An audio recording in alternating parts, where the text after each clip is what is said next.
It's this one right here. Released in 2013, the iPhone 5C came after the iPhone 5 and alongside the iPhone 5S. Apple's ideas was something really not that applicable on their company. Let's make something cheaper. And in theory, Apple Plus chips sounded kinda impossible. The case basically was plastic, it was green, pink, blue, white or yellow, but to defend them, it was not just any plastic, it was polycarbonate and it was a high quality material, even used for bulletproof glass. It was not a cheap toy, because this thing looks a bit like a toy, but it was more of a very premium toy. The problem? Well, this iPhone came right after the iPhone 5, which many still consider the most beautiful iPhone ever made. Even if it was made of metal, it was lighter comparing to the iPhone 5C, with a design you just wanted to admire and take care of. I personally really liked the slate black version, even if it was really scratchy. But anyways, so basically from premium, Apple gave us some sort of high quality toy. The screen is not very big, 4 inches, comparing to the latest iPhone is not very good. But for its time, it's a really good one. Even today, this display still looks nice. And I want to show you something. If I compare this iPod Touch second generation with the iPhone 5C, you can see that the iPod Touch, it has more of a gray area on the display rather than the almost full black on the iPhone 5C. And this is, I suppose, because the iPod Touch was using a TN panel, which means worse viewing angles and color accuracy, and the resolution was worse. But the iPhone 5C actually really looks great even today. Of course, you can't compare it with the latest iPhone, but the resolution is not big, but it's still a retina display, so for 4 inches the resolution is fine. The colors are also really good. I mean, it's a pleasant display to just look at, and it's bright enough even for outside. You can't really use it on the direct sunlight, but you can use it outside without any problems. And for a phone that is 12 years old, that is okay. Inside, the iPhone 5C was basically a repackaged iPhone 5, same A6 processor, same 4-inch retina screen, same 8 megapixel camera. The only real differences was two differences between this iPhone and the iPhone 5.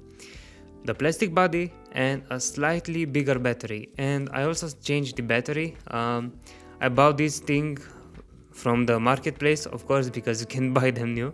I wonder why. And the battery had 1500 cycles, and I had to change it because it was draining without doing anything. But after I changed the battery, it holds up for like 5 or 6 days, which is amazing.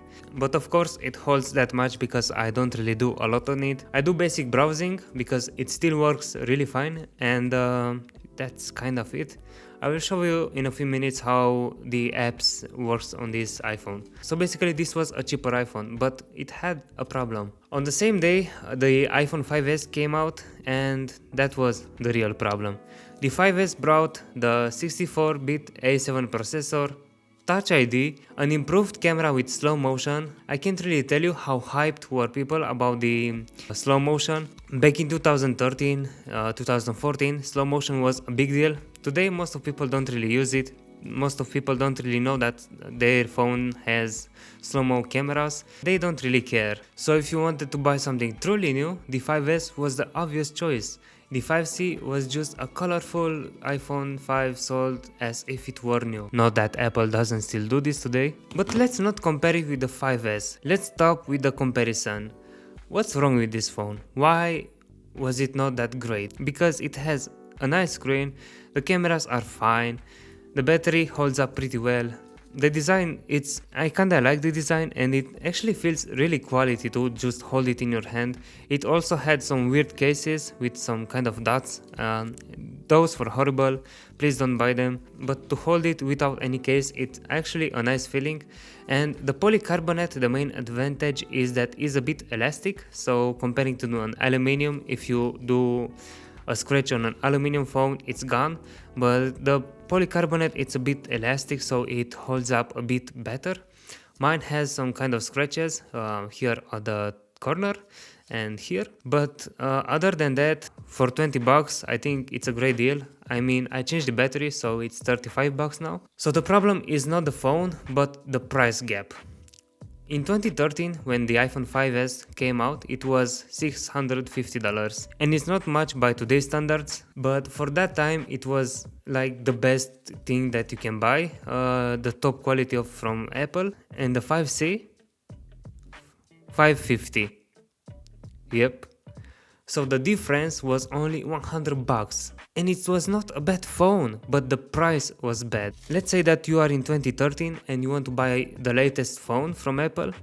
What would you choose? An iPhone with an outdated CPU, with a worse quality, with a worse camera and without Touch ID? Or you wanted the new one?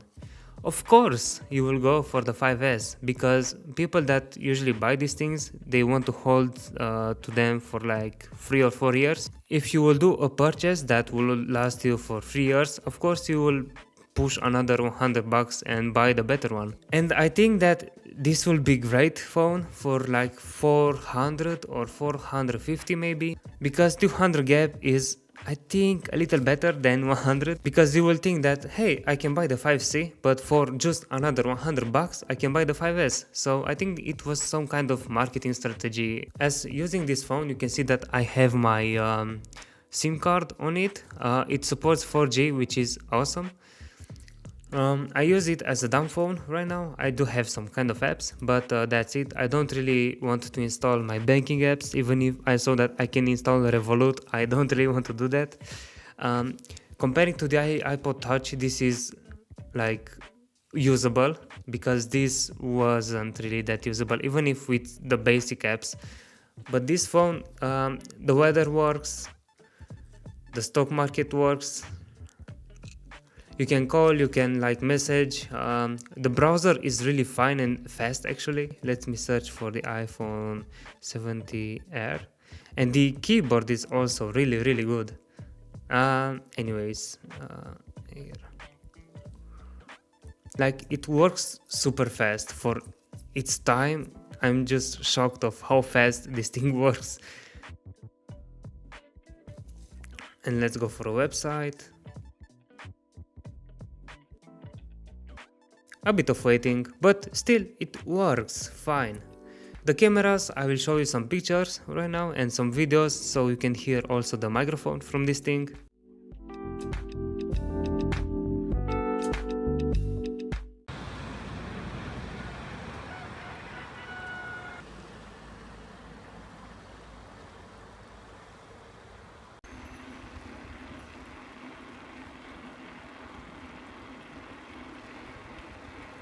And yeah, that will be it. I think it's still usable today if you want to use it as a dumb phone to just decrease your time screen from your phone. I wouldn't though insert any personal informations, for example accounts, because this is an iOS 10, so it doesn't really have the latest and the greatest security updates. Also, it doesn't really have a lot of storage, but you can still use it with some apps. I tried to install TikTok, it works. The Facebook also works. But I wouldn't install the banking apps and the mail stuff or anything that requires an account. I tried also Discord, but I don't really have anything on it. So yeah, you can still use it as a dumb phone, and the battery lasts for 5 days more or less, with I don't know, 1 hour of screen time a day. So if you want to buy one of these things, you can for sure, as a nostalgic thing or as a dumb phone. Just make sure you don't really install anything personal on it. So yeah, that's it.